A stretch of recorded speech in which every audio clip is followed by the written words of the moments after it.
একটুখানি বৃষ্টিতে যশোরের ভবদহে তৈরি হয়েছে জলাবদ্ধতা। এতে স্থবির হয়ে পড়েছে সেখানকার জনজীবন। গত ৩ দশকে জলাবদ্ধতা নিরসনে প্রায় ৪০০ কোটি টাকা ব্যয়ে নানা প্রকল্প হাতে নেওয়া হলেও এখনও মেলেনি সুফল। দুর্নীতি, অনিয়ম আর লুটপাটে প্রকল্পগুলো আলোর মুখ দেখেনি।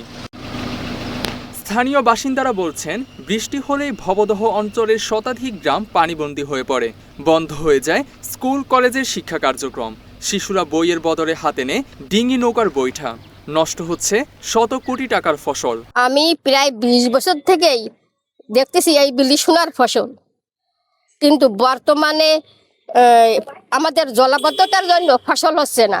এই যে আমাদের স্কুলে পানি উঠে গেছে, আমাদের এই যে পড়াশোনায় সমস্যা হচ্ছে, স্কুলে আসতে সমস্যা হচ্ছে, স্যাররা ঠিকভাবে ক্লাস নিতে পারতেছে না। উঁচু করে আসতে কিন্তু ভিজে গেছে। এই মতো অবস্থা শিক্ষার তো ওইখানে পরিবেশ তো খুব নষ্ট হচ্ছে।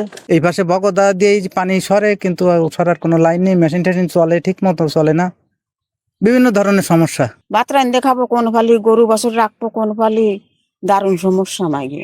চারিদিকে যত পানি আছে সব আমাদের বিল পুকুরে পুরো এলাকাটা প্লাবিত। এখন আমাদের এলাকায় দেখেন সাইডে পুরো পানিতে বাসা, পানি ভরে বসবাস করতেছে। এই বছর বন্যায় প্রায় ৬৫০০ মাছের ঘের ডুবে গেছে। এতে মাছ চাষিদের আর্থিক ক্ষতির পরিমাণ দাঁড়িয়েছে অন্তত ১৩৪ কোটি টাকা। শুধু তাই নয়, এই অঞ্চলের প্রায় ১৪,০০০ হেক্টর আমন ধানের আবাদও হুমকির মুখে পড়েছে। এতে করে প্রায় ৮৩,০০০ মেট্রিক টন ধান উৎপাদন কম হতে পারে বলে আশঙ্কা করছেন কৃষিবিদরা, যার আর্থিক ক্ষতি প্রায় ৪০০ কোটি টাকা। এই জলের জন্য এর চারিপাশ দিয়ে নেট দিয়ে প্রচুর পরিমাণ অর্থ ব্যয়। আমাদের যে টাকা ইনভেস্ট করি সে টাকাও আমাদের ঠিকঠাকভাবে ওঠে না। সর্বোপরি আমাদের প্রত্যেকটা কার্যক্ষেত্রে আমাদের সব ধরনের সমস্যা সৃষ্টি হচ্ছে শুধুমাত্র জলবদ্ধতার জন্য। মাত্র ৩০% টাকায় জমির মালিক হয়ে নতুন বাংলাদেশের গড়ে তোলার স্বপ্ন দেখা বাংলা বসতি। অভিযোগ উঠেছে, পানি উন্নয়ন বোর্ডের দুর্নীতি আর অব্যবস্থাপনার কারণেই প্রকল্পগুলো অকার্যকর হয়ে আছে।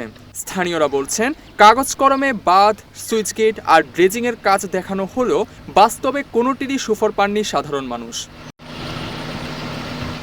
সাবেক প্রতিমন্ত্রী স্বপন ভট্টাচার্যকে ঘিরে এলাকাবাসীর ক্ষোভ আরও তীব্র হয়েছে।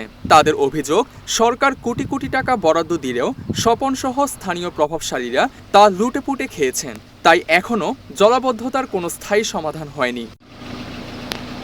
তবে অভিযোগ অস্বীকার করেছে পানি উন্নয়ন বোর্ড। তারা বলছে, জলাবদ্ধতা নিরসনে খাল ও নদী খনন সহ একাধিক প্রকল্প হাতে নেওয়া হয়েছে।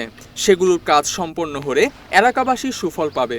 আমরা ভবদহ এলাকায় যাতে মানুষজন জলাবদ্ধতায় আর কষ্ট না পায়, সেজন্য আমরা ইতিমধ্যে বিভিন্ন প্রকল্প গ্রহণ করছি। তার ভিতরে যেমন ৮১.৫ কিলোমিটার নদী পুনঃখনন, যেগুলা ভবদহ এলাকার মূল নদী নিষ্কাশন রুট, এগুলা পুনঃখনন হবে। একই সাথে অভ্যন্তরীণ নিষ্কাশন খাল পুনঃখনন এবং যে রেগুলেটর সমূহ আছে পানি নিষ্কাশনের জন্য, এগুলা মেরামত হবে। একটা সমন্বিত উদ্যোগ নিয়েছি। আশা করতেছি যে আমডাঙ্গা খাল সংস্কার, নদী পুনঃখনন, অভ্যন্তরীণ নিষ্কাশন, খাল পুনঃখনন এবং রেগুলেটর মেরামত হলে মানুষের এই কষ্টটা আর থাকবে না। এই পরিস্থিতিতে ক্ষয়ক্ষতির জন্য ত্রাণ বা অন্য কোনো সহায়তা নয়, বরং বছরের পর বছর ধরে চলা এই সমস্যার স্থায়ী সমাধান চেয়েছেন যশোরের ভবদহের মানুষ। Desk report, Bangla addition.